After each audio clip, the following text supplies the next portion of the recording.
Shalom. Shalom. Jemaat yang dikasihi Tuhan, baik yang online di rumah maupun onsite di gereja, apa kabar? Luar biasa, tentunya semua baik adanya. Haleluya, amin. Bulan ini, bulan Mei, tema kita adalah dipenuhi Roh Kudus. Amin. Mari kita minta kepenuhan akan Roh Kudus setiap hari. Puji Tuhan, selamat beribadah. Tuhan Yesus memberkati. Haleluya, amin.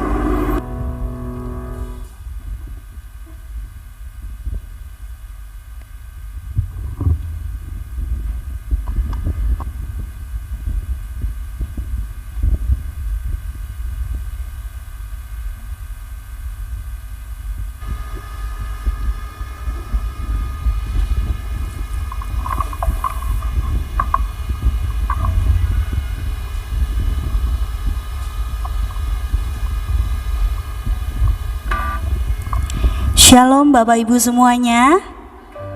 Puji nama Tuhan, kita bisa berkumpul bersama-sama di tempat ini untuk kita semua bisa bersama-sama merasakan hadirat Tuhan dalam pencurahan Roh Kudus pada malam hari ini. Namun sebelumnya itu saya ingin menyampaikan beberapa pengumuman Bapak Ibu. Yang pertama mengenai ibadah lansia, kami undang Bapak Ibu yang sudah lanjut usia untuk bisa datang di ibadah lansia di hari Jumat tanggal 22 Mei 2026 jam 10 pagi. Dan juga selanjutnya ada ibadah pencurahan Roh Kudus di hari Jumat, Sabtu, dan ibadah raya hari Minggu dan Kamis. Lalu juga Bapak Ibu tadi sudah disediakan persembahan. Persembahan bisa diberikan pada saat selesai ibadah pencurahan Roh Kudus. Demikian pengumumannya Bapak Ibu. Mari kita siapkan hati kita. Kita berdoa. Haleluya Bapa. Terima kasih Tuhan, terima kasih Bapa di dalam surga. Tuhan Yesus, terima kasih Tuhan untuk kesempatan yang Kau berikan kepada setiap kami Tuhan, untuk kami bisa datang di tempat ini Tuhan. Kami rindu Tuhan, kami rindu lebih lagi jamahan-Mu Tuhan. Kami rindu malam hari ini kami dipenuhi Roh Kudus Tuhan, kami dipenuhi urapan-Mu Tuhan. Dan biarlah Tuhan pada hari ini kami membuka setiap hati kami untuk kami menerima jamahan-Mu Yesus. Lawat setiap kami Tuhan, penuhi setiap kami Yesus. Haleluya, haleluya, haleluya. Mari kita sembah Dia.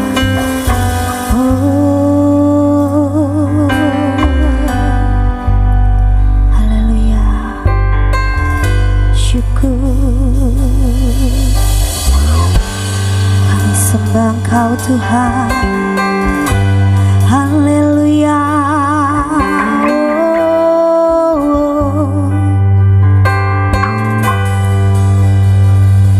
Ku cintakan rahmat-Mu nyata bagiku. Ku nyanyi di dalam tangan-Mu. Sejak pagi ku terbangun sampai ku terbaring, ku nyanyi kebaikan-Mu Tuhan. Sepanjang hidupku Kau setia, amin. Sepanjang hidupku Kau sangat baik.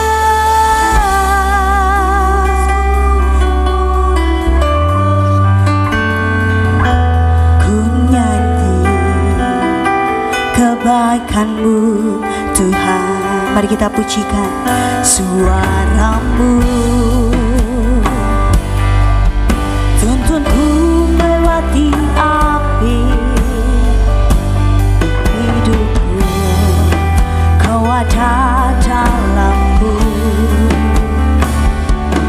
Kau Bapakku dan sahabatku. Ku saksikan sama-sama katakan, oh sepanjang hidupku kau setia,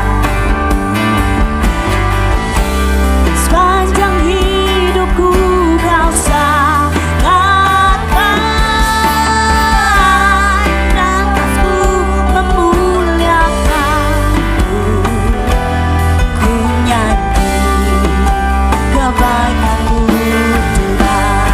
Oh sepanjang hidupku kau setia, haleluya.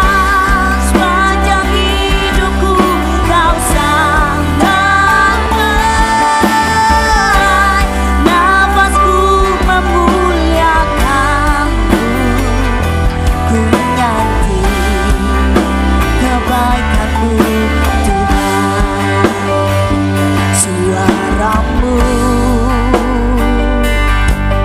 tuntunku lewati api, dalam gelap kau ada bagiku, amin. Ku tahu sungguh kau Bapakku dan sahabatku, ku saksikan kebaikanmu Tuhan. Sama-sama katakan haleluya. Sepanjang hidupku kau setia, oh sepanjang hidupku kau sangat baik, nafasku memuliakanmu, menyanyi kebaikanmu Tuhan. Sepanjang hidupku kau setia, haleluya. Sepanjang hidupku kau sangat baik, nafasku memuliakanmu, ku nyanyi kebaikanmu kebaikanmu Tuhan, berkati hidupku, katakan kebaikanmu Tuhan, sertai langkahku, aku berserah datang menyembah, hidupku bagimu. Kebaikanmu Tuhan, berkati hidupku, kebaikanmu Tuhan, berkati hidupku, kebaikanmu Tuhan, sertai langkahku, aku berserah datang menyembah, hidupku bagimu. Kebaikanmu Tuhan, berkati hidupku, lebih lagi katakan kebaikanmu Tuhan, berkati hidupku, sertai langkahku, aku berserah datang menyembah, hidupku bagimu. Kebaikanmu Tuhan, berkati hidupku, sepanjang hidupku kau setia. Semangat sendiri katakan, sepanjang hidupku kau sangat baik, nafasku memuliakan, amin. Ku nyanyi kebaikanmu Tuhan. Sekali lagi katakan, sepanjang hidupku kau setia. Terima kasih Tuhan. Sepanjang hidupku kau sangat baik, nafasku memuliakanmu, nyanyi kebaikanmu Tuhan. Katakan ku nyanyi, ku nyanyi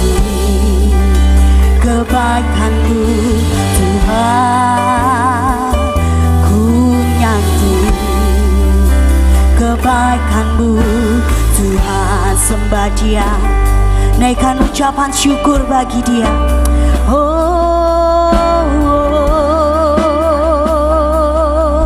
Haleluya.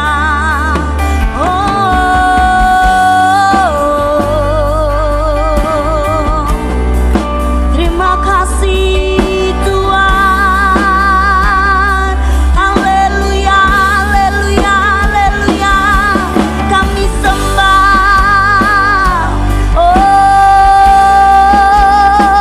Kami sembah Engkau. Sepanjang hidupku kami menyembah.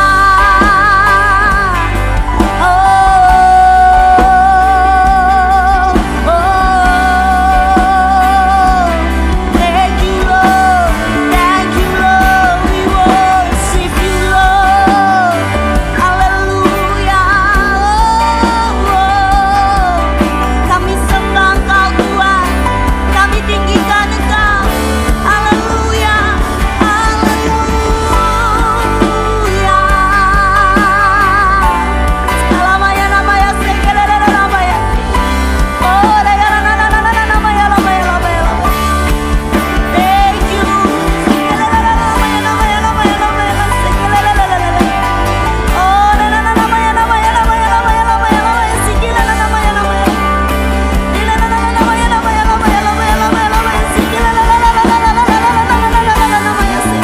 Oh, haleluya, haleluya, haleluya. Sembah. Haleluya.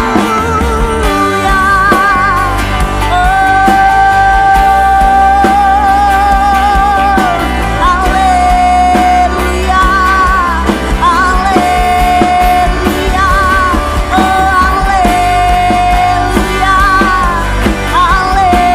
Haleluya.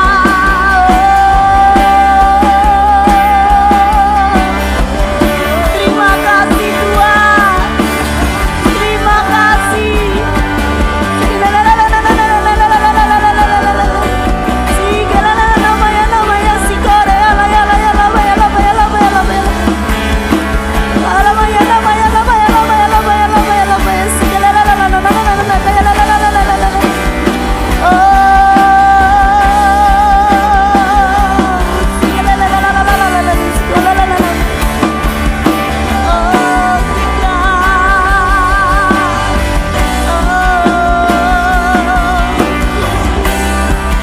Terima kasih Tuhan. Terima kasih Tuhan. Oh Yesus. Terima kasih Tuhan. Kami mau memberikan hidup kami Tuhan, seluruh hidup kami sampai akhir hidup kami Tuhan, untuk kami terus menyembah Engkau Tuhan, untuk kami meninggikan Engkau Tuhan. Shikarabayalabayala.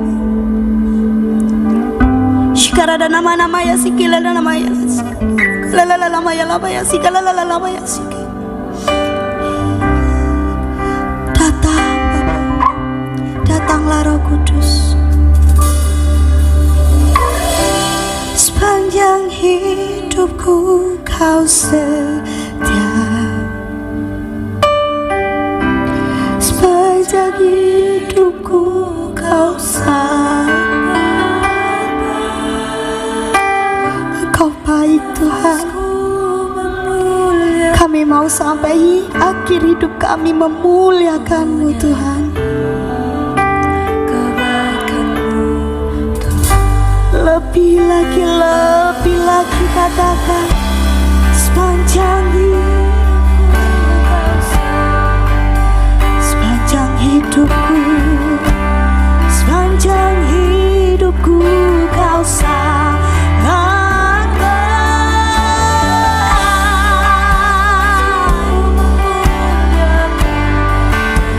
Yes Tuhan. Oh, amin, amin. Katakan.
laba ya si kere de kaya laba ya si.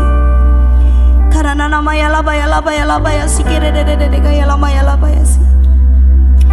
Haleluya Yesus, haleluya, haleluya, haleluya Yesus, haleluya Tuhan. Kami mau menyembah Engkau terus Tuhan. Kami mau diam dalam hadirat-Mu Yesus. Lebih dalam lagi Tuhan, merasakan lebih dalam lagi jamahan-Mu Tuhan. Shikarabaya labaya labaya labaya, karabaya labaya labaya labaya. Sembah Dia, haleluya, haleluya Yesus, haleluya Tuhan, glory Yesus, haleluya, haleluya,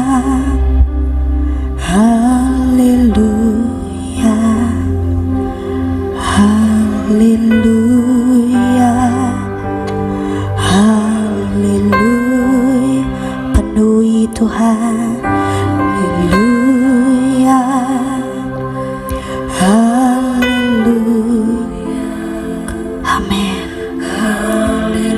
amin, yes, lebih dalam.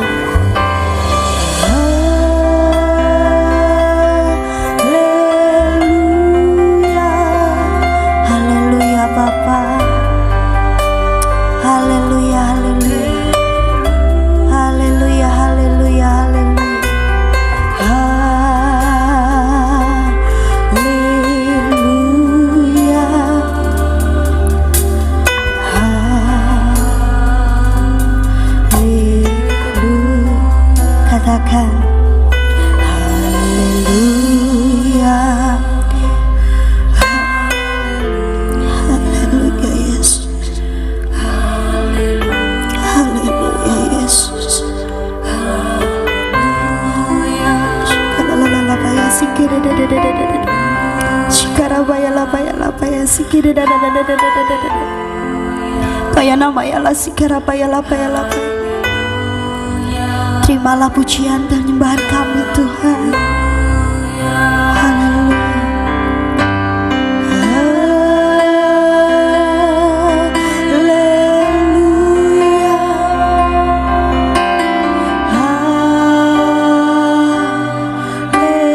Haleluya. Yes. Yes. Ya Yesus.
Shikarabayala. Sembah,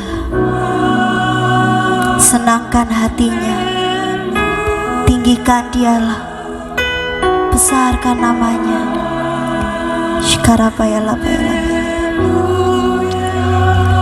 haleluya Bapa.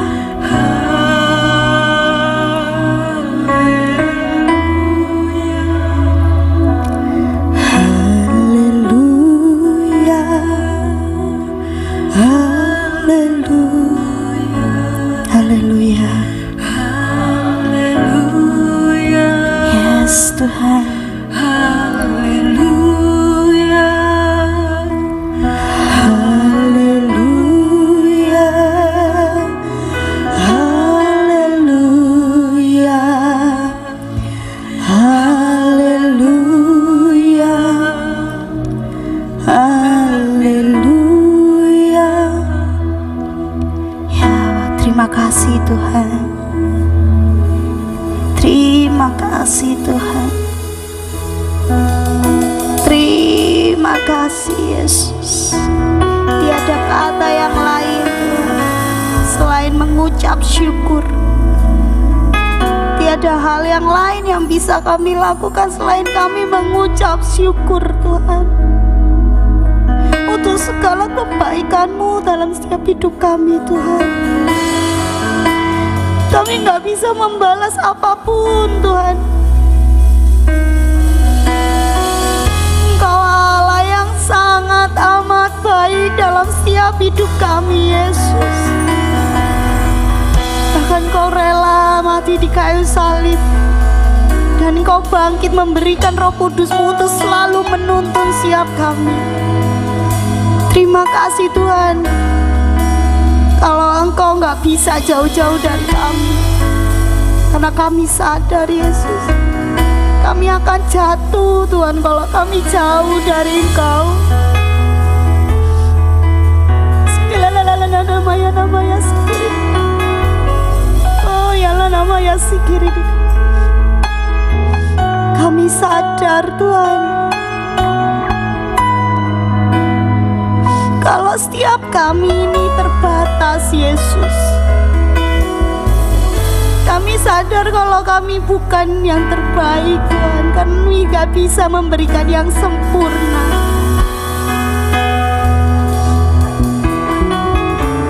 Kami cuma ingin diam di dalam hadirat-Mu, melupakan rasa capek kami, merupakan rasa lelah kami Tuhan. Kami mau dipuaskan Tuhan, dipuaskan dalam hadirat-Mu. Kami mau merasakan aliran itu Tuhan. Oh shikerena namanya sikiri di kaya. Thank you, thank you, thank you Tuhan, thank you.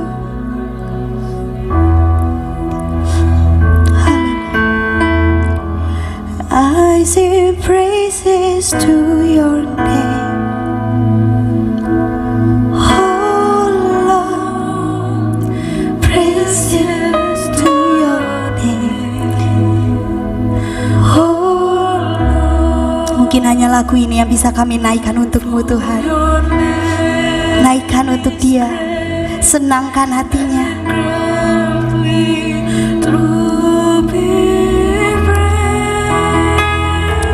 I sing praises, I sing praises to your name, oh Lord.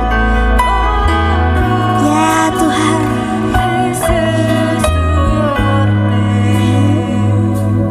oh Lord, for your name is great and worthy to be praised. Saya undang jemaat untuk bangkit berdiri, sama-sama katakan nyanyian pujian, pujian bagi-Mu Tuhan, pujian bagi-Mu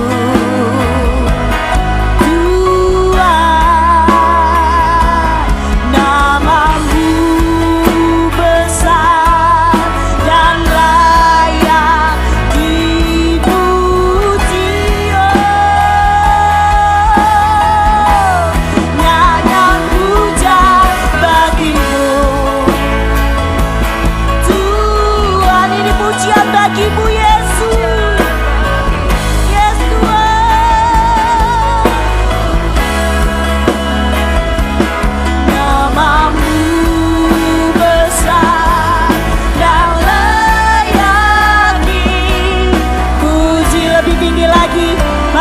bersama-sama kita katakan, bagimu Tuhan, pujian bagimu Tuhan, namamu besar dan layak dipuji. Hanya Engkau yang layak Tuhan. Haleluya, haleluya.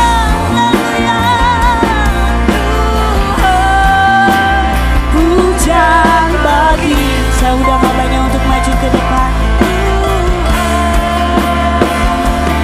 Namamu besar dan layak dipuji.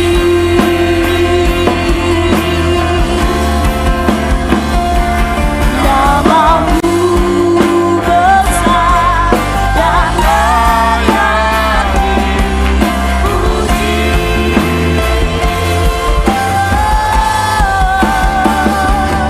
Namamu besar dan layak dipuji. Berikan suara-suara untuk Tuhan kita. Haleluya. Terima kasih untuk kebaikan-Mu. Terima kasih untuk kehadiran-Mu. Terima kasih untuk Roh Kudus senantiasa setia bagi kami. Terima kasih Tuhan. Hanya itu yang bisa kami ucapkan dalam hati kami, lewat mulut kami. Dan kami percaya Engkau akan memproses hidup kami lebih lagi. Kau persiapkan hidup kami untuk menyongsong kebaikan yang lebih lagi daripada-Mu. Kami mempersiapkan wadah bejana hidup kami untuk Engkau bentuk, untuk Engkau pakai, kemudian Engkau isi dengan segala kemurahan, dengan segala kebaikan-Mu yang berlimpah-limpah, yang mengalir keluar, dan juga untuk memberkati banyak orang. Terima kasih. Biarlah hati kami menjadi tanah yang baik, yang subur, sehingga benih firman-Mu berbuah-buah untuk kemuliaan-Mu. Terima kasih Bapa, terima kasih Yesus, terima kasih Roh Kudus. Di dalam nama Yesus, hamba mengucap syukur dan berdoa haleluya. Amin. Shalom, selamat sore. Thank you, Deborah, tim. Hey.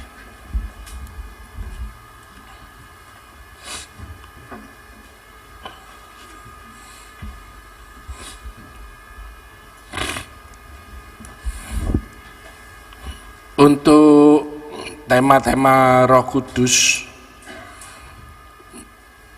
memang Roh Kudus itu suatu pribadi yang diberikan oleh Tuhan Yesus, yang dia pada saat dia naik ke surga, dia tahu kegalauan daripada murid-muridnya. Dia tahu bahwa kita yang menjadi pengikut Kristus tidak akan pernah mudah dalam pengiringan kita akan Dia. Makanya dia mengatakan kepada murid-muridnya, aku akan meminta kepada Bapa untuk memberikan kepadamu seorang penolong yang lain.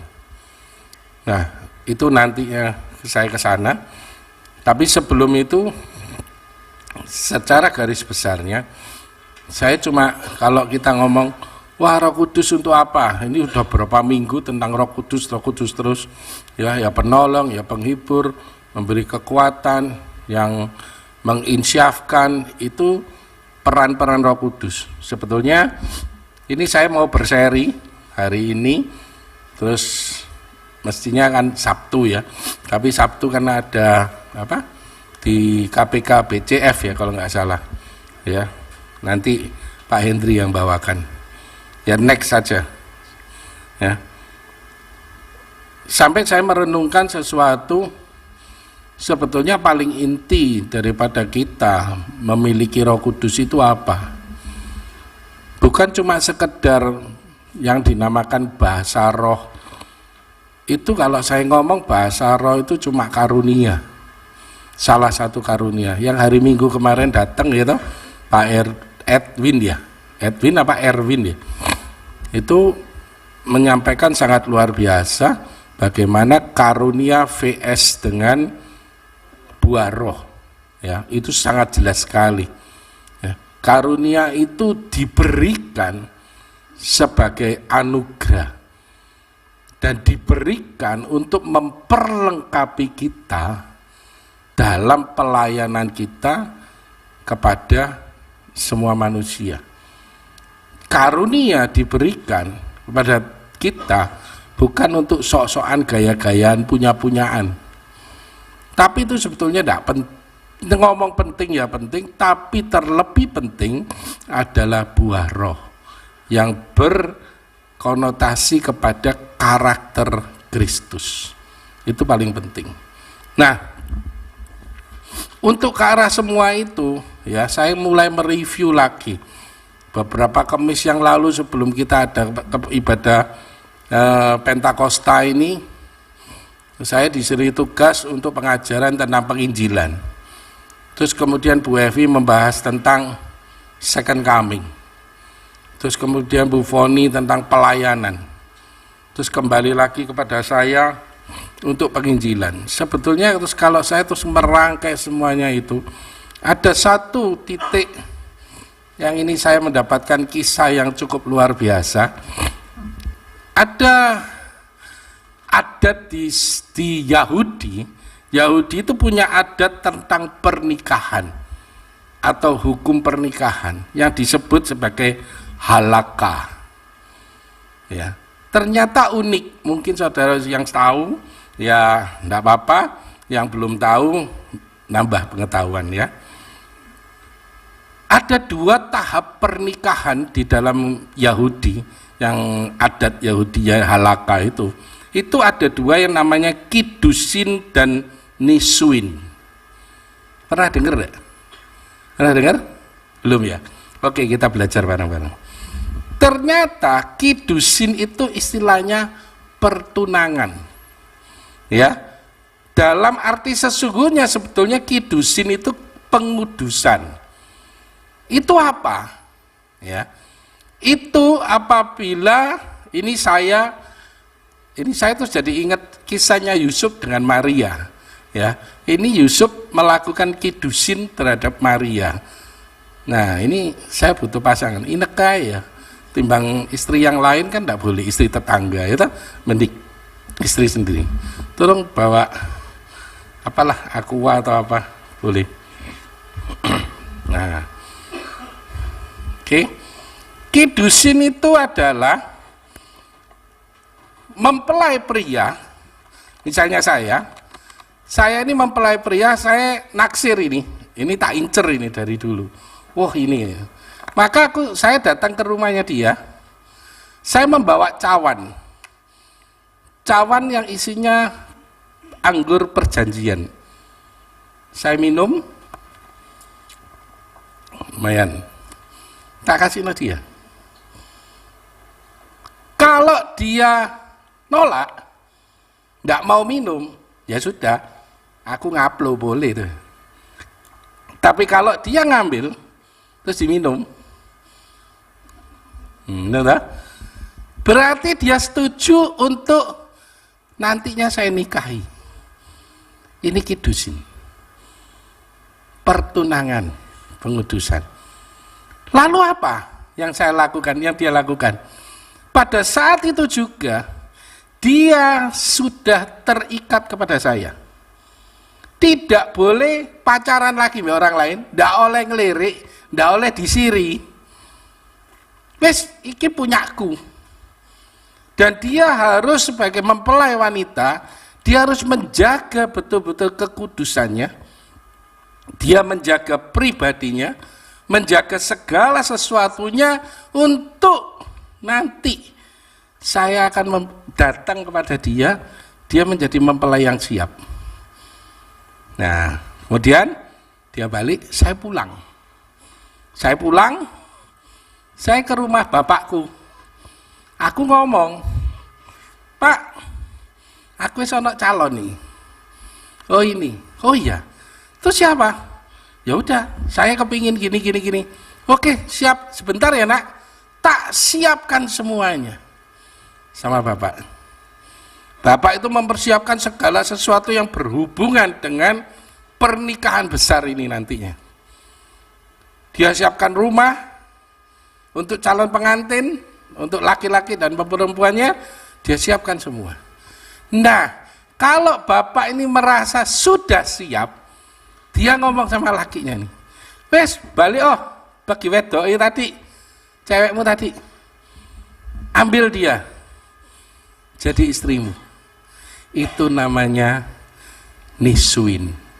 Maka disitulah pernikahan, pesta pernikahan terjadi. Lho apa hubungan nih Pak? Iki cerita kawin karo Roh Kudus. Ya. Saya mempelajari ini terus akhirnya melihat, ternyata demikianlah Tuhan mempersiapkan kita sebagai mempelainya yang nanti akan menjadi mempelai Kristus di sorga. Makanya pada waktu dia naik ke surga, dia katakan apa? Aku menyediakan tempat bagimu. Kita sebagai mempelai wanitanya dan prianya ini tidak janjian loh. Aku kok teko ya bulan sakmene ndak loh. Ndak tahu kapan datangnya. Karena apa? Karena nunggu persiapannya bapaknya. Sudah siap semua, dianggap siap, anaknya disuruh pergi. Berarti si mempelai wanita ini harus senantiasa siap sedia. Kapanpun waktunya mempelai laki ini datang, dia harus siap. Dia harus mempersiap dari kalau mempelainya datang, mempelai prianya datang, dia sudah dalam keadaan siap, kudus, semuanya tidak bercacat dan layak untuk menjadi mempelai. Nah, yang jadi bagiannya kita sebagai mempelai yang nanti dipersiapkan. Makanya ingat saudara ya, pada waktu kita perjamuan kudus itu ada di 1 Korintus 11 ayat 24 sampai 25. Coba. Ini dikatakan apa? Dan sesudah itu yang mengucap syukur atasnya, yang memecahkannya dan berkata, inilah tubuhku yang diserahkan bagi kamu, perbuatlah ini menjadi apa? Peringatan akan aku. 25. Demikian juga yang mengambil cawan, sesudah makan, ia berkata, cawan ini perjanjian baru yang dimeteraikan, perjanjian baru yang dimeteraikan oleh darahku. Perbuatlah itu setiap kali kamu meminumnya menjadi apa lagi? Peringatan akan aku. Saya jadi ngeri. Nek gitu. Kalau gitu pada saat kita perjamuan kudus yang minggu pertama, bukan cuma sekedar kita ingat, darah Yesus mati di kayu salib, aku minum anggur, darahnya menebus dosa-dosaku. Bukan itu ternyata. Bukan cuma itu. Itu melambangkan apa? Kita menanti-nantikan mempelai itu datang, kita siap sedia untuk dijadikan mempelai daripada Allah. Mengingat terus perjanjiannya dia. Aku mau datang loh ya. Kapan datangnya? Gak tahu. Siap-siap loh. Jangan sampai seperti yang terjadi di Matius 25 ayat 1 sampai 13 yang gadis bijaksana dan gadis bodoh, tidak usah dibaca. Saya kan pernah cerita ya waktu saya khotbah berapa. Nanti kapan-kapan tak buka masalah ini.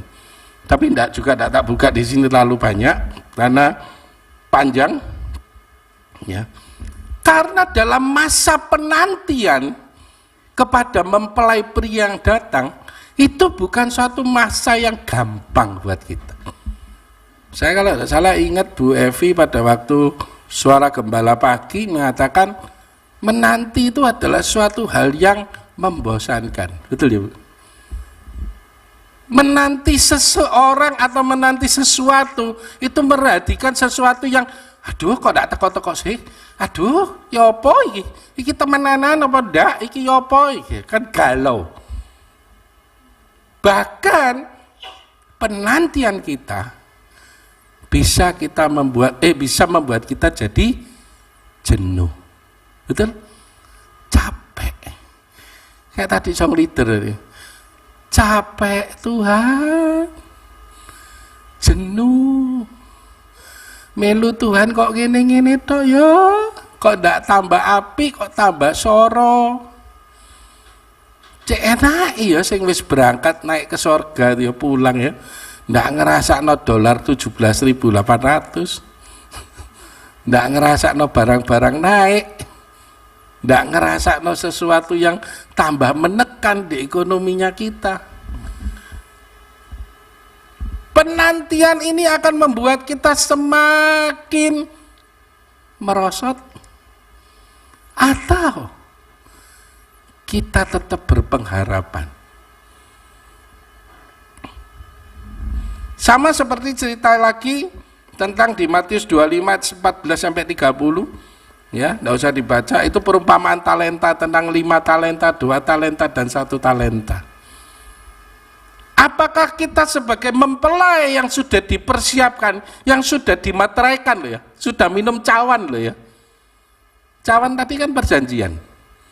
Lakinya pergi. Kita sebagai mempelai wanita menanti. Apakah segala sesuatu yang kita persiapkan ini kita bertanggung jawab atas hidup kita? Dengan talenta yang Tuhan berikan, apakah kita sudah memanfaatkan, melakukan semuanya dengan baik? Apakah kita semua betul-betul sudah bertanggung jawab atas hidup kita?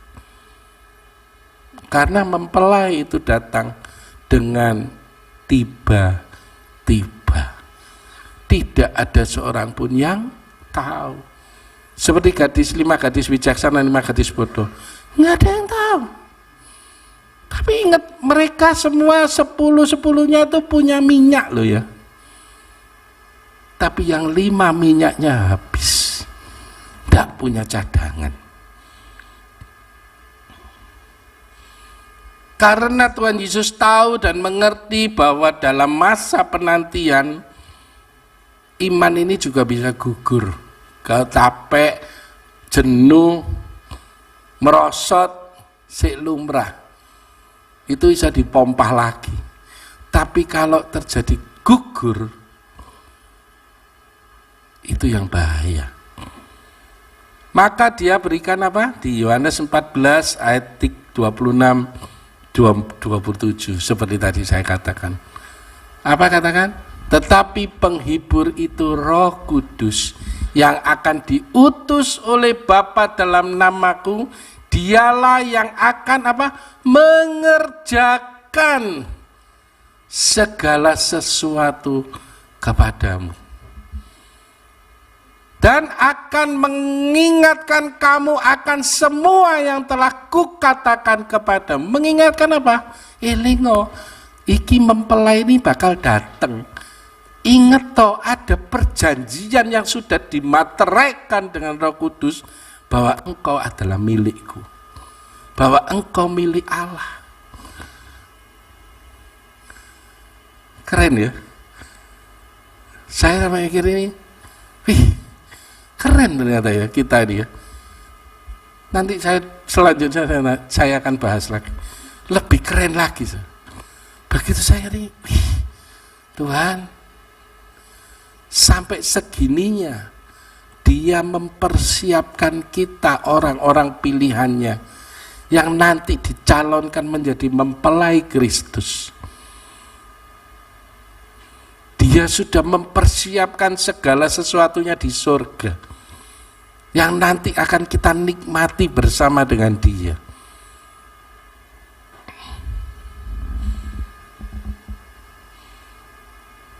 Karena itu, karena Roh Kudus yang diberikan sebagai penghibur, dan juga kita ingat, saya paling seneng ayat Yeskiel 36 ayat yang 27, Dia akan memberikan air yaitu Roh Kudus yang memampukan kita melakukan apa yang menjadi peraturan dan perintah Tuhan. Ya. Jadi di bagian kita apa? Ya bukaan hatimu, bukaan hati kita untuk senantiasa apa? Roh Kudus masuk dan menguasai. Sering Roh Kudus itu memang masuk di dalam hidup kita, tapi kita tidak pernah memberikan all out untuk Roh Kudus menguasai hidup kita.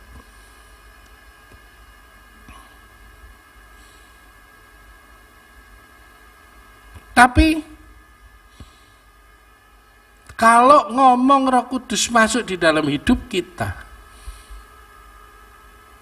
di dalam penantian yang panjang, di dalam penantian yang berpengharapan ini, yang tidak datang-datang ini, saya pernah ceritakan, saya umur 11 tahun itu dibaptis dengan tujuan, oh besok nek Tuhan Yesus datang, aku wis distempel anak milik Kristus di sorga. Itu saya umur 11 tahun, saudara. Sekarang umur saya 59. Gak teko-tekoi. Ya, kalau ngomong gitu, wih, dulu kan jaga supaya kita hidup baik, hidup kudus di hadapan Tuhan. Ternyata Tuhan gak datang-datang nih. Apa terus kita mau berbuat jahat dulu? Berbuat dosa dulu, dintek-entekno dulu. Nanti wis tanek, wis puas, ya sudah, wis ndak nakal lagi, bertobat kayak Pak Robertus, ya toh, bertobat masuk sekolah Alkitab, ya toh, terus akhirnya berubah, ya toh. Kan kemarin dia ngomong gitu. Apa nunggu itu? Iya nek nututi. Iya nek kalau ndak pengantin laki ini tiba-tiba datang, kita ndak siap sedia. Jadi kadang, saya ngomong kadang atau sering ya, kita merasakan kayak tadi saya katakan dalam berpengharapan menanti ini, Roh Kudus ngomong Roh Kudus ada, tapi kok rasanya Roh Kudus ini kok enggak bereaksi ya? Pernah enggak ngalamin kayak gitu? Ayo, pernah enggak rasanya Roh Kudus ini kok enggak ngefek ya dalam hidupku ya? Aku doa, aku puasa, aku rajin ibadah, rajin pelayanan, yo ngene-ngene tok rasane gak ono Roh Kudus sih. Pernah enggak merasakan kayak gitu? Rasanya tidak ada sesuatu yang merubah situasinya kita. Apakah Roh Kudus itu diam? Kok enggak kerasa apa-apa? Ibadah katanya urapan hadirat Tuhan luar biasa, tapi kok aku adem ayem yo? Kok enggak usah gereng-gereng enggak ono krasane yo? Apa iki Roh Kudus temenan ono apa ndak? Saudara jangan tegang-tegang, saudara ya. Aku pasti nek ngene tegang. Ya. Jangan terburu-buru memvonis Roh Kudusnya. Coba kita mulai memeriksa hidup kita lagi. Apakah sebagai mempelai wanita yang tadi itu, kita betul-betul sudah jaga kehidupan kita? Saya ringkas ada dua. Ini masalahnya dengan hati. Hati kita yang sudah terlalu keras untuk dibentuk. Dan hati kita yang sudah mulai menjauh. Karena apa? Karena penantian tadi itu loh. Itu bisa berefek ke sana. Jangan ngomong, ndak iku lah Pak Yusak. Yo. Jangan merasa kuat. Jangan merasa gak kira aku mengingkari Yesus. Sekali Yesus tetap Yesus. Pasti mau mati buat Tuhan, mau. Temenan dah. Pak Rafet guyu bener ya, betul ya. Tiba-tiba ada golok di depanmu sini loh, del gitu tak? Isa kamu ngomong bener-bener, iya mas Yesus gitu. Secara manusia gak mungkin. Firman Tuhan katakan di akhir zaman anak aja menyerahkan bapaknya kok. saudara yang lain, orang saling menyerahkan kok. Untuk apa? Ya dibunuh. Untuk supaya dia selamat. Nah ini bicara tentang hati. Matius 13 ayat 14 sampai 15. Nah ini boleh dibaca. Matius 13 ayat 14 sampai 15. Maka pada mereka genaplah nubuat Yesaya yang berbunyi, kamu akan mendengar dan mendengar. Bukankah kita mendengar firman? Namun tidak mengerti. Akeh krungu firman, mau YouTube, mau sosmed, mau apa, mau baca, mau khotbah, banyak kita dengar. Tapi kamu apa? Duh, kok hilang? Bener ya?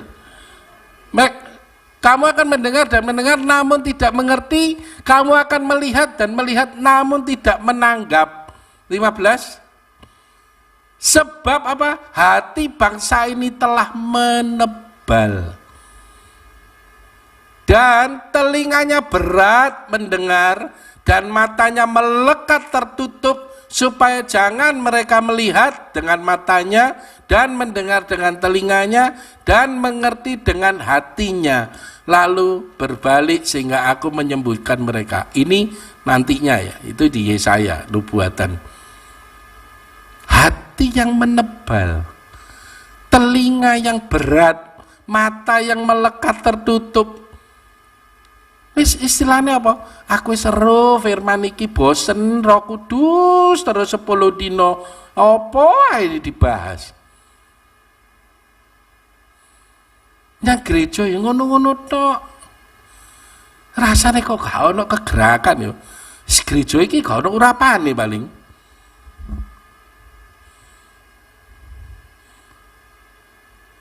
Merasa kita ini sudah, aku iki wis ngerti kabeh kok. Saya tadi pagi cukup terkesan dengan Pak Lukas ya. Tak telepon, sebentar Pak, saya lagi belajar Alkitab. Keren. Ketua kita ini top ya, MMC. Anak buahnya ojo ndak top ngono lho. Dia sekolah Alkitab ternyata, online. Bu, bentar lagi punya STH lagi, Bu. Ya. Sudah saatnya kita ini bukan cuma sekedar menerima firman yang dari sini tok. Saatnya kita ini membaca, merenungkan, menggali firman ini dengan benar. Bukan saatnya cuma dicekok itu gitu. Ayo bergairahlah karena firman ini hidup. Ya, hati yang menebal keras tidak terjadi begitu saja memang. Tapi akumulasi dan tidak selalu hal yang negatif. Menebal karena apa? Aku kepahitan, aku kecewa, arek cilik wis iku zaman biyen. Tapi satu hal yang positif itu bisa membuat hati yang menebal. Saya kaget loh, kok iso ya? Ternyata betul, Saudara. Bisa dari hal-hal yang terlihat positif. Apa? Kesibukan. Ayo baca Alkitab, repot aku. Wis seru kok, isine paling ngono tok. Kesibukan dijadikan alasan untuk tidak mau merenungkan firman. Apa? Alasan-alasan yang masuk akal ya kayak tadi itu. Pembiaran. Halawis. Ayo baca firman. Ndak nututi Pak, sesuk ae tak dobel. Sesuk lali maneh. Sesuk meneh Pak tak triple. Gitu. Kayak dulu waktu itu MMC pernah ya. Langsung dari ayat pasal berapa sampai berapa dirapel langsung 5 pasal 6 pasal langsung jadi ciamik pol. Apakah itu dengan alasan-alasan yang positif hati itu bisa menebal? Karena apa? Tidak taat. Toleransi, saya bingung, kok toleransi ya?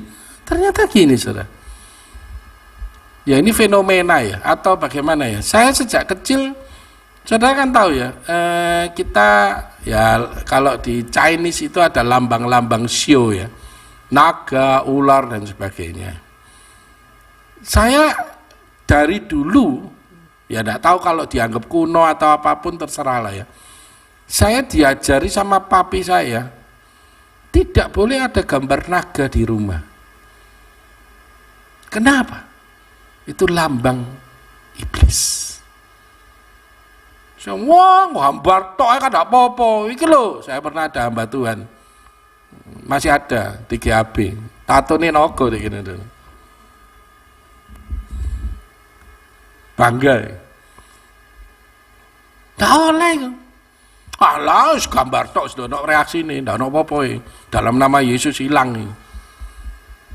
Tapi ingat firman kawan. Di Bilangan apa Keluaran ya? Dikatakan apa? Jangan kamu membuat segala apapun yang menyerupai makhluk di bumi atau di atas langit, membuat gak oleh. Apa meneh sujud menyembah.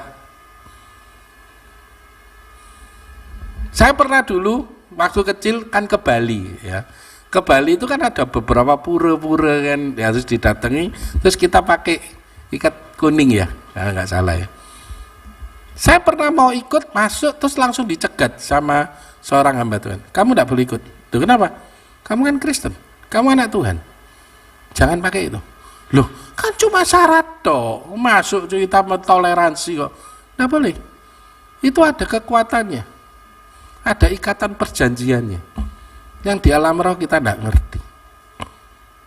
Sejak saat itu saya untuk masuk-masuk kayak gitu, nih ada syarat-syarat kok nganggo ngini, gak mau saya. Sampai dengan detik ini. Lebih baik saya mencegah diri saya dari saya kebelanjur daripada kebelanjur masuk. Ya. Atau mungkin hati yang menebal bisa terjadi karena apa? Mungkin doa kita banyak. Wes kita doa. Wah, aku pendoa yang luar biasa. Pendoa yang selalu berjaga-jaga. Pendoa yang selalu setia dan berjaga-jaga. Tapi tidak mau dikoreksi.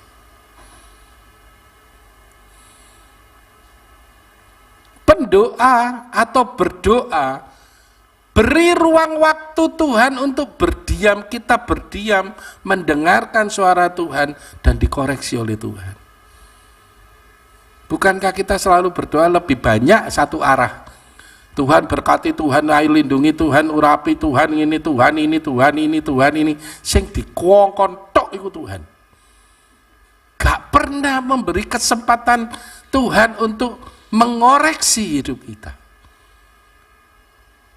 Akhirnya jadinya apa? Kesombongan.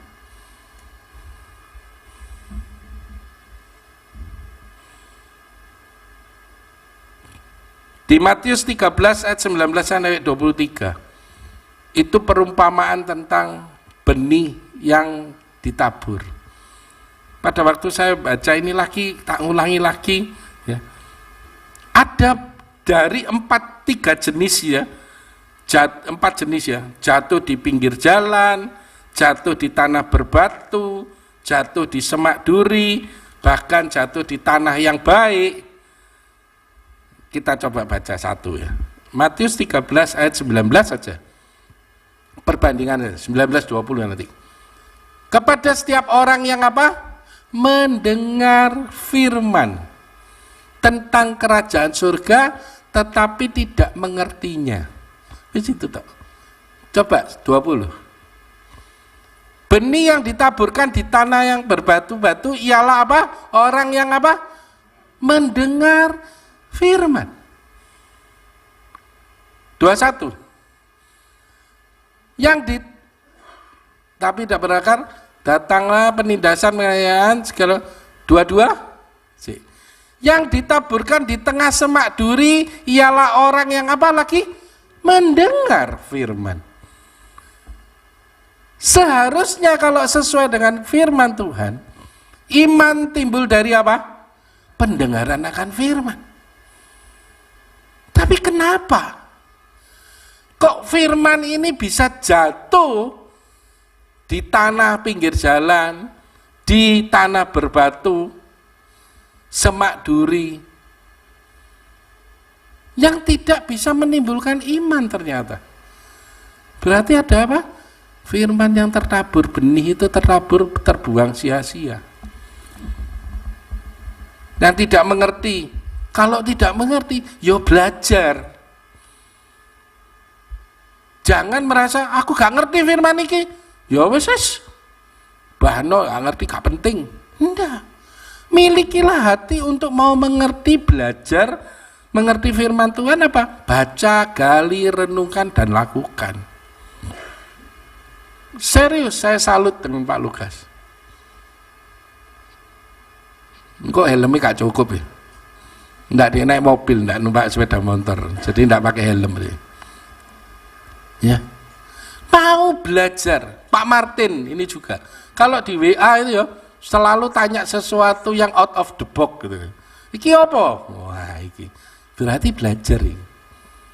Bukan cuma yang nunut-nunut tok. Oke Pak, yes Pak, setuju gitu.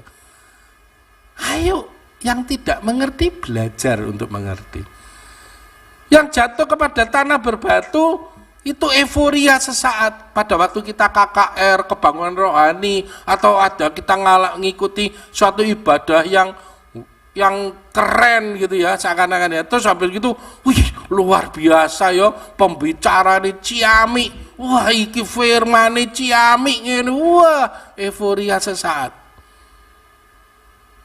Tapi firman itu tidak pernah tertanam dalam dirinya.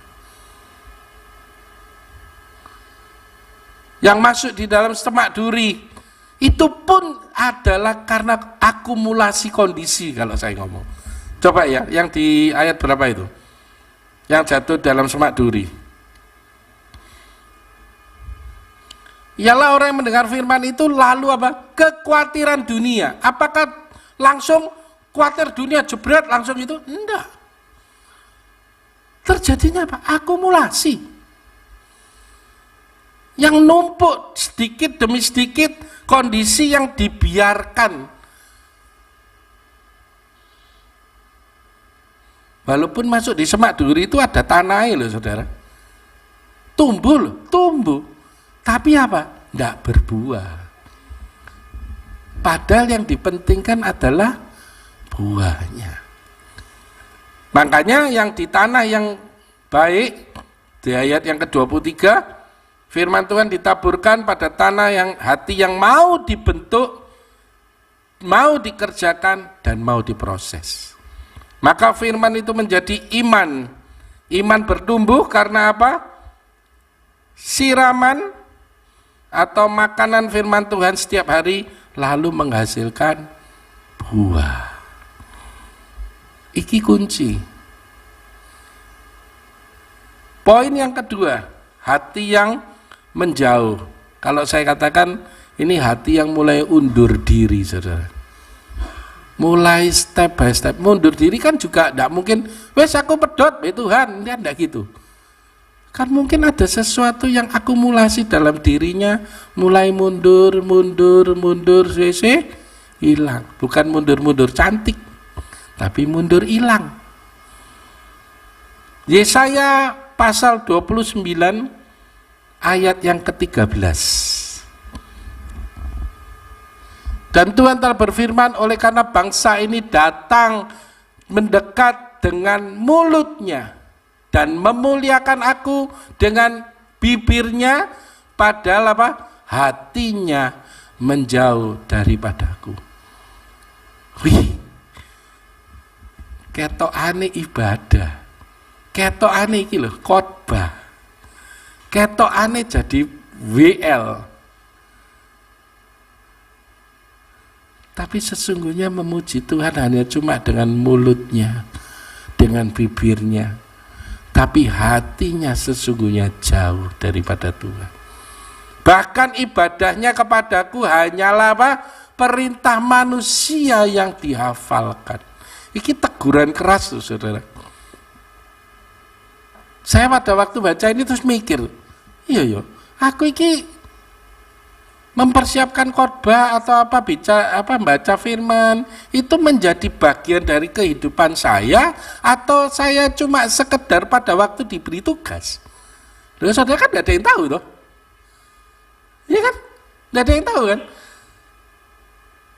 Saya mulai koreksi, Tuhan, sampai ya aku menyelidiki firman, baca firman, tak renungkan, itu cuma sekedar karena saya diberi tugas untuk khotbah. Hari-harinya tidak. Hari-harinya tidak mencerminkan saya melakukan firman. Jangan sampai. Kenapa dari tadi saya katakan akumulasi? Contoh di beberapa tokoh Alkitab banyak, saudara.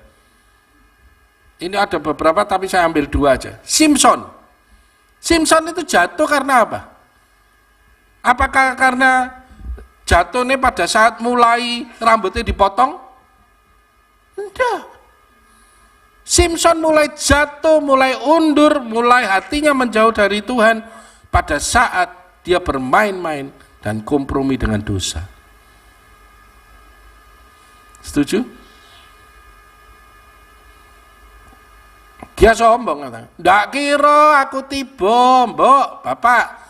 Son, janganlah. Ndak kira aku iki lho kuat, Filistin lho tak pateni kabeh. Wis tenang ae. Wis aku mbek Cik Lilai lho sak apa-apa wis. Tenang ae.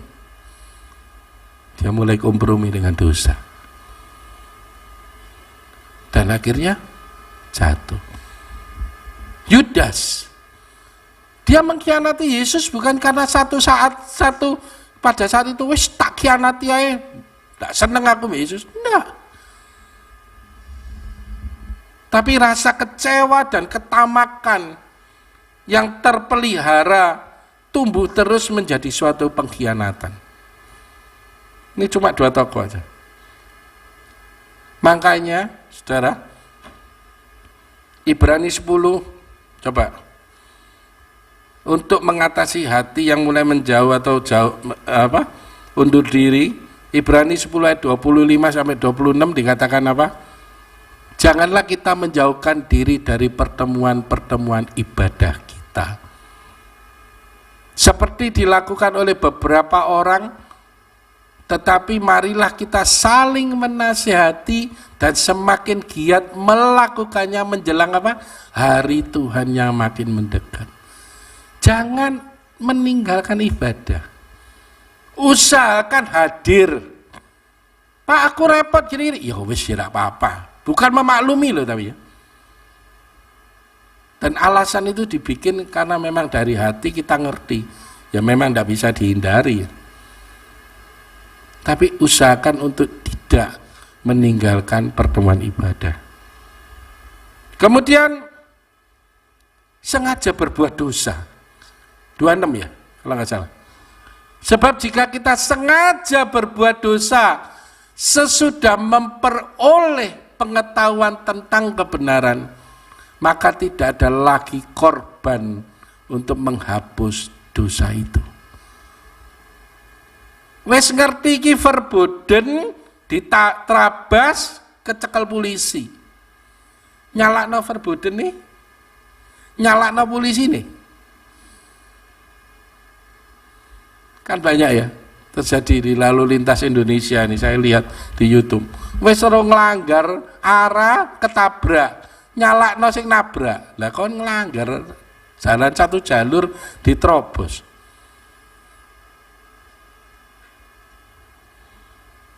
Sengaja berbuat dosa padahal tahu tentang kebenaran. Pasal 38 ayat 38. Undur diri menyebabkan apa? Tidak adanya perkenanan Tuhan. Tetapi orangku yang benar akan hidup oleh iman, dan apabila ia mengundurkan diri. Tahu firman? Tahu. Punya iman? Punya. Tapi kalau sengaja mengundurkan diri, maka aku tidak berkenan kepadanya.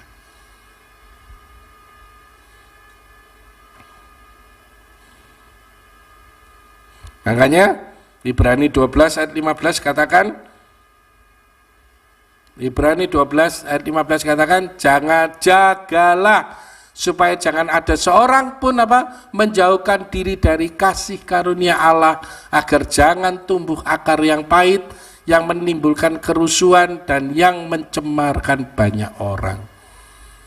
Jangan coba-coba untuk menjauhkan diri dari kasih karunia Allah. Hilang. Nah, terus dikit lagi ya. Dengan dua kasus yang tadi, hati yang menebal, hati yang menjauh, kira-kira balik, Roh Kudusnya hilang enggak? Saya tanya. Ada yang menjawab? Pak Martin? Roh Kudusnya hilang enggak? Nah. Lalu guys? Enggak hilang. Arvet? Enggak hilang. Wis pinter-pinter teologi KB iki kalis. Apakah Roh Kudus terus hilang begitu saja kepada orang yang orang percaya? Kalau misalnya sekarang, maaf ya, ada suatu kasus, ini anak Tuhan nih, sudah pelayanan, sudah apa, sudah cinta Tuhan, wis terbukti. Tiba-tiba oleh karena suatu kondisi, ya, mungkin menikah atau mungkin apa, kepada orang yang tidak percaya kepada Tuhan, terus kemudian dia beralih, pindah, Roh Kudus hilang enggak? Enggak hilang. Rafid? Pak Ilyas? Hilang. Pak Lukas? Enggak apa? Enggak hilang. Kita lihat ya. Roh Kudusnya hilang, sinyalnya hilang. Roh Kudusnya ada, sinyalnya hilang. Sinyalnya lemah ya, wifi ini enggak nyantol kali. Lho nek guyu ngene lho melek kabeh, ket mangantuk kabeh. Ya. Tapi masalahnya gini loh. Banyak orang yang merasa jatuh tadi, ya. Dia sudah meninggalkan Tuhan.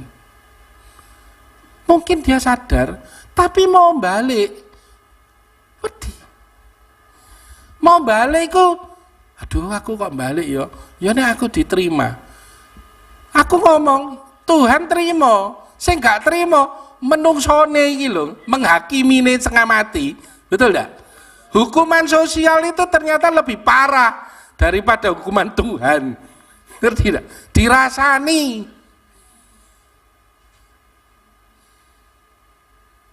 Kita orang udah benar, udah dewasa, jangan ya. Kalau betul ada orang jiwa yang terhilang, itu kembali kepada Tuhan. Jadilah seperti Bapak itu, terima dengan baik. Bukan tambah dikucil, ndak digawe rasan-rasan, digawe gosip. Karena apa sesungguhnya? Karena dia merasa tertuduh. Kayak anak yang terhilang loh. Aduh aku gak layak mulai yang bapakku. Wes aku tak ada di pembantu, wes di kono wes. Wis aku wis diamuk, diapakno karepe wis pokoknya aku balik. Dia merasa tertuduh, dia merasa berdosa, dia merasa tidak layak untuk kembali. Tetapi ingat ya, kita coba mengacu kepada Roma 8 ayat ke-9. Iki ya, keren. Ini ada kontradiksi. Roma 8 ayat 9. Tetapi kamu tidak hidup di dalam daging, melainkan dalam roh. Jika memang roh Allah diam di dalam kamu, apa? Tetapi jika kamu tidak hidup dalam daging, melainkan dalam roh, jika memang roh Allah diam di dalam kamu. Tetapi jika orang tidak memiliki roh Kristus, ia bukan milik Kristus. Ayo. Kalau orang itu memang bukan milik Kristus, tidak memiliki roh kudus, roh Kristus, ya bukan milik Kristus wis. Masalahnya, tadi kan dia dari orang yang percaya. Ya kan? Jadi ada roh kudus enggak? Ada roh Kristus enggak? Ada. Makanya dia tidak dibuang. Tetap ada roh kudus di dalam hidupnya. Dari mana? Ayatnya Yohanes 14 ayat 16. Kok tidak dilawan? Oh, tidak iso Pak. Yohanes 14 ayat 16. Kan tidak bisa ngelawan nek firman ngomong. Ya toh? Aku meminta kepada Bapa, ia akan memberikan kepadamu seorang penolong yang lain supaya apa? Ia menyertai kamu apa? Selama-lamanya. Mau kamu jatuh, mau kamu bangun, mau kamu berosot, Roh Kudus diutus oleh Tuhan untuk menyertai engkau.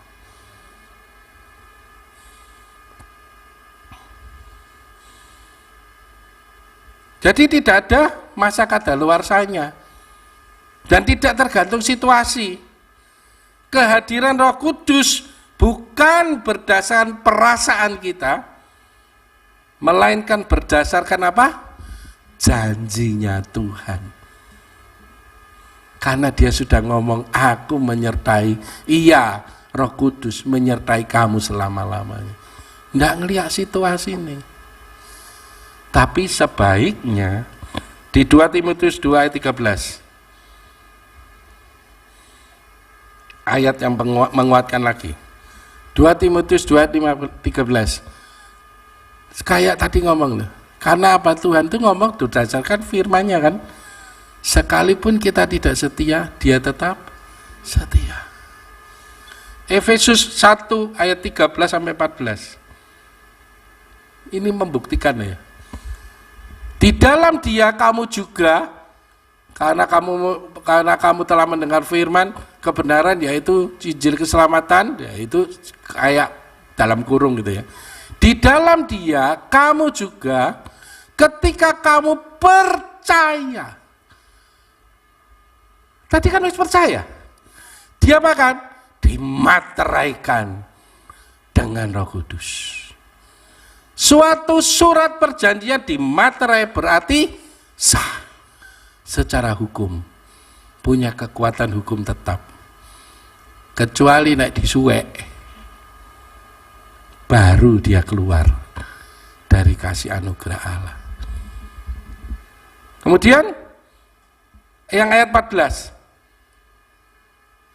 Roh Kudus itu adalah apa? Jaminan. Wih, keren ya. Saya ngelihat ini ya bukan Roh Kudus cuma sekedar penghibur, penolong dan sebagainya. Jaminan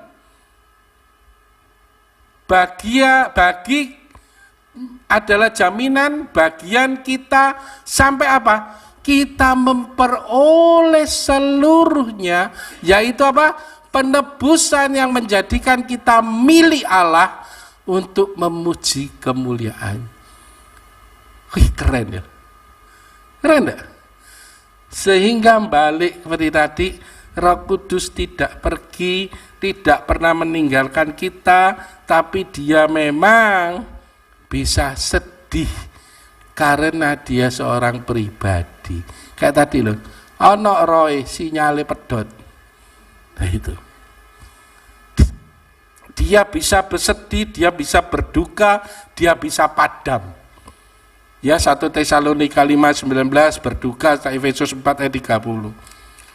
Dosa menghalangi persekutuan kita dengan Tuhan, tetapi tidak membatalkan status kita sebagai anak Dia. Ini kunci. Dosa membuat kita terpisah dari Allah, tapi tidak membatalkan membatalkan status kita sebagai anak Allah. Ini untuk orang yang dari percaya Tuhan terus hilang loh ya. Maka sebaiknya kondisi ini harus segera dipulihkan. Balik itu loh. Kecuali kalau mereka mengambil keputusan ini sudah balik, ya itu kayak tadi, materainya disobek, surat perjanjiannya disobek, ya wis. Tapi kita sebagai anak-anak Tuhan yang punya tanggung jawab supaya nyawa mereka tidak menjadi tanggungan kita, ayo suruh balik. Murtadin balik, ya murtadin ya balik. Kondisi ini harus dipulihkan. Caranya apa? Ya kembali kepada Dia, maka Roh Kudus akan menolong. Roh Kudus yang beri kekuatan, Roh Kudus yang memulihkan, Roh Kudus yang beri kemenangan. Sampai apa? Sampai kita dihantar. Bapak nyuruh mempelai ini, wis jemputan mempelai wedokmu. Dia sudah siap untuk kamu bawa masuk ke dalam rumah Bapa yang sudah disediakan. Paham enggak? Apa bulet? Bulet apa paham? Paham ya? Jadi dari tadi mempelai laki-laki yang mempersiapkan mempelai perempuan, dalam proses penantian kepada mempelai kembali untuk jemput, diproses habis-habisan, semakin dekat sama Tuhan, semakin mengenal Tuhan, hidup sesuai dengan karakter Tuhan, membuahkan buah Roh Kudus. Kemudian apa? Siap dijemput untuk menjadi pengantin mempelai yang layak dan sempurna di hadapan Tuhan. Perlu peran Roh Kudus untuk kita supaya tetap bertahan dalam masa penantian ini. Amin. Yuk, di musik.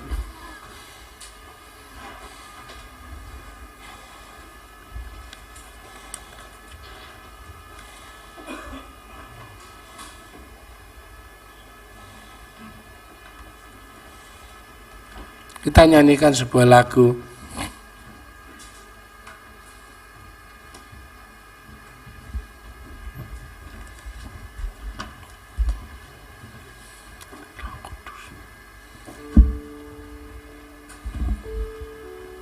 Yuk kita merenungkan saudara. Kalau kita tahu tujuan kita nanti menjadi mempelai Kristus, tentunya kita akan menjadi harus serupa dan segambar dengan Dia. Apakah hari-hari ini apa yang harus kita persiapkan untuk kita benar-benar menjadi layak menjadi mempelainya Dia?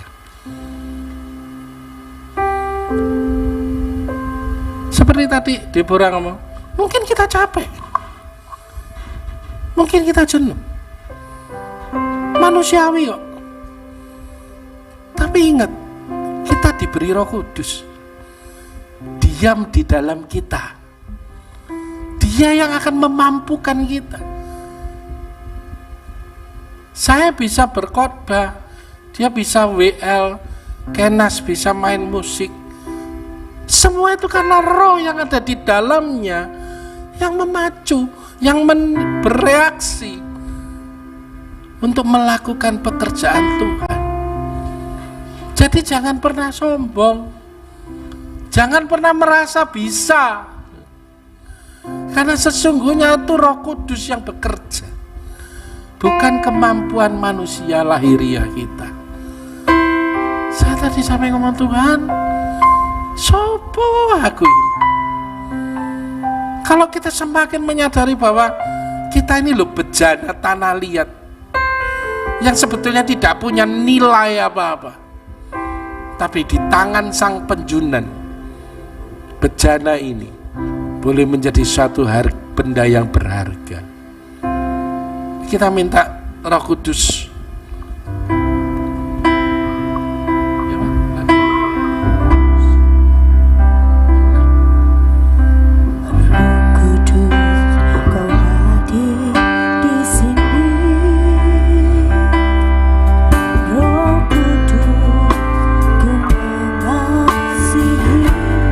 Dia seorang pribadi yang bisa diajak bicara. Dia pribadi yang bisa merasakan semua beban apapun yang ada dalam hidup kita.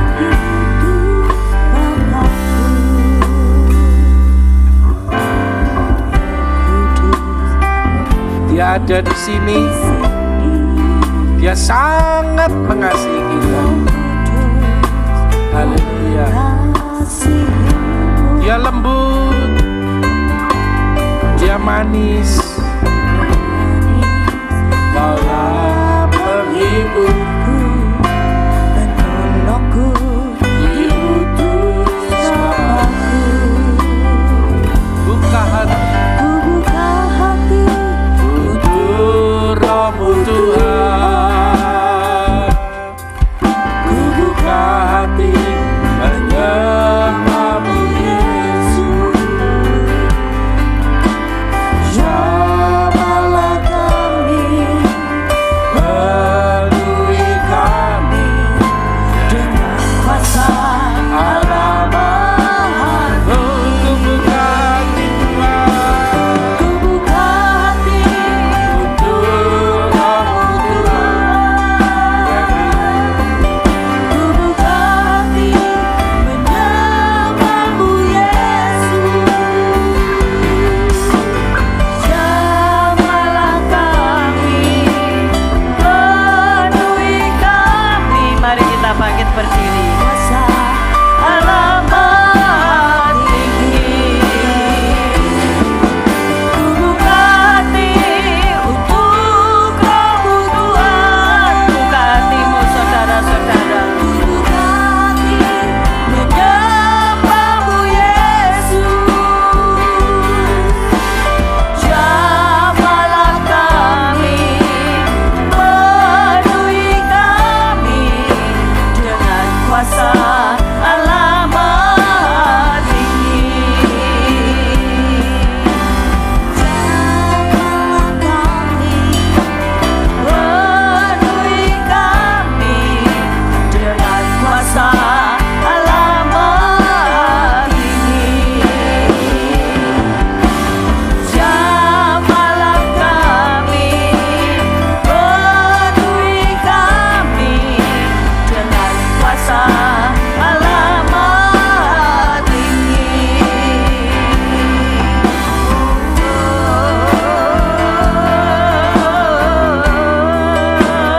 Mari buka hati saudara-saudara.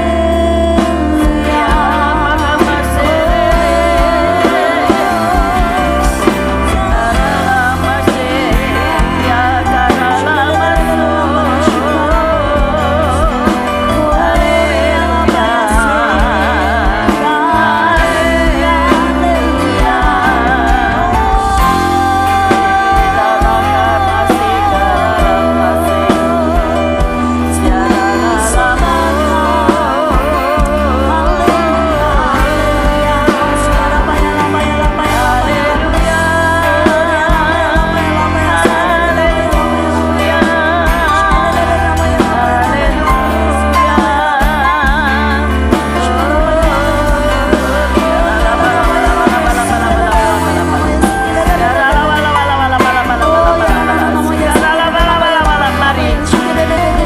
Kalau selama ini Roh Kudus engkau diamkan, tidak pernah diajak bercakap-cakap, mari mulai ajak dia untuk bercakap-cakap.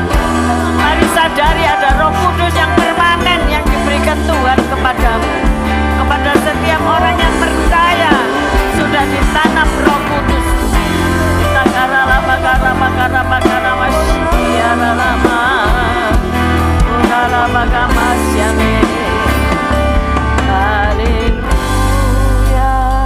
Musik saja dengan lembut. Kalau di zaman perjanjian lama, Roh Kudus hanya diberikan kepada orang tertentu dan dia bisa dicurahkan dan dia bisa kembali kepada Allah. Tidak permanen. Tetapi ketika Yesus hadir di bumi ini dan dia naik ke surga, maka dia mengutus Roh Kudus. Dia minta kepada Bapa agar Roh Kudus dicurahkan. Maka dari itu dia berkata, tinggallah di Yerusalem. Tunggu sampai Roh Kudus turun atasmu. Dan ketika itulah lidah-lidah seperti api di dalam tiap-tiap kepala murid-murid dan orang-orang yang ada di loteng Yerusalem. Disitulah mereka mulai berkata-kata berbahasa lidah, glosolalia ataupun sonolalia, yaitu bahasa yang masing-masing bisa didengarkan orang-orang asal mereka ataupun juga bahasa yang tidak dimengerti oleh mereka, karena itu adalah bahasa sandi, percakapan rohmu dengan Allah. Haleluya. Malam ini glosolali dan sonolali itu bisa termanifestasi di dalam hidupmu. Mari kita pelan-pelan, kita sadari, kita mulai aktifkan seperti tadi, bahwasanya Roh Kudus ada tapi sinyalnya tidak bagus. Mari kita mulai berkomunikasi dengan Tuhan. Pribadi lepas pribadi, nggak usah tolak-toleh, merem aja. Merem, yang mau duduk boleh duduk, yang boleh berdiri boleh berdiri, yang mau ke depan mau berlutut silakan. Korapakar. Haleluya. Haleluya.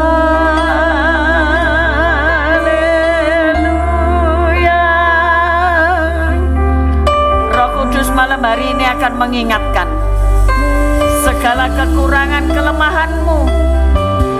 Mungkin ada dosa tersembunyi yang orang lain tidak tahu dan tidak perlu tahu, tapi akui di depan Bapa, sehingga hidupmu punya terobosan, sehingga Roh Kudus termanifestasi dalam hidupmu, sehingga Roh Kudus membuat terobosan dalam segala bidang dalam hidupmu. Kotakaramasyanakarat, singkapkan ya Roh Kudus, selubung-selubung itu Engkau angkat ya Roh Kudus malam hari ini. Segala ikatan-ikatan belenggu dosa seperti tadi dikatakan, mungkin engkau pernah pergi ke tempat penyembahan berhala, walaupun engkau tidak melakukan penyembahan, tetapi engkau memakai alat-alat atau ikatan-ikatan yang engkau tidak mengerti, tetapi itu ditanam oleh iblis di dalam hatimu, di dalam seluruh kehidupan, membuat porak-porandanya hidupmu, membuat engkau tidak bisa punya hubungan yang erat dengan Tuhan, menghilangkan damai sejahtera dalam rumah tanggamu. Korapakara, mari kita hampiri Tuhan, kita bercakap-cakap dengan Roh Kudus. Korapakamasyanakaralama-lama. Haleluya. Koralapakamasyanakaralapakaramasyanakaral, segala ikatan lepas di dalam nama Yesus. Biar kuasa darah Yesus membungkus saudara-saudara sekalian. Menguduskan saudara-saudara sekalian. Taruh tangan kananmu di dada dan akui, kuduskan, kudus, holy, holy, holy Lord Jesus. Biarlah mereka yang telah dimeteraikan oleh Tuhan, hidupnya dibawa dalam kekudusan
wanita yang mempersiapkan diri, membawa pelita, juga membawa minyak.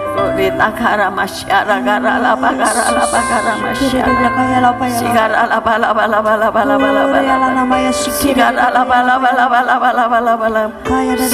lapa biarlah engkau memakai jubah putih, si jubah yang tidak bernoda sebagai mempelai wanita yang menyongsong mempelai laki-laki. Urata kara masyara kara laba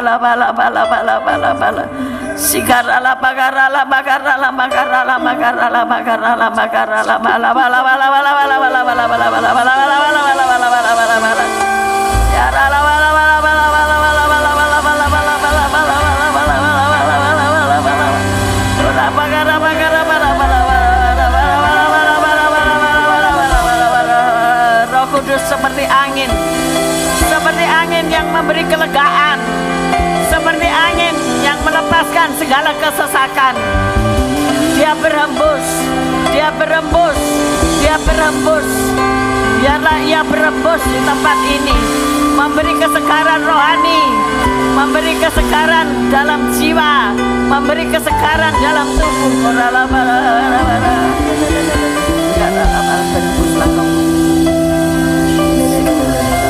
Segala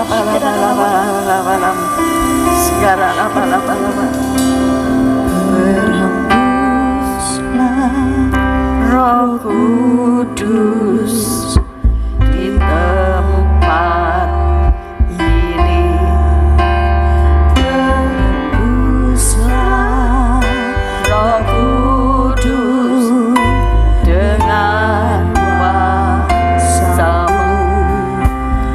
Pulihkanlah gereja-Mu di akhir zaman, berhembuslah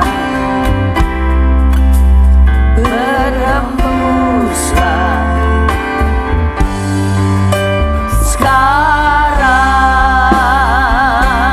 Minta urapan baru,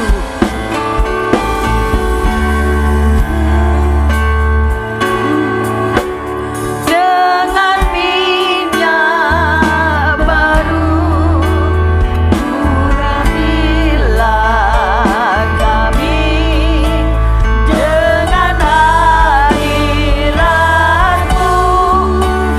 Kami rindu Tuhan melihat kuasa-Mu dicurahkan di tempat ini. Urapilah kami dengan minyak baru.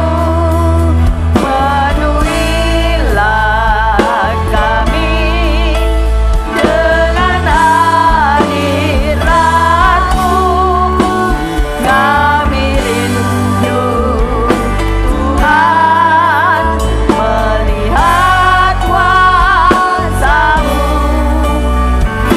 dicurahkan di tempat ini.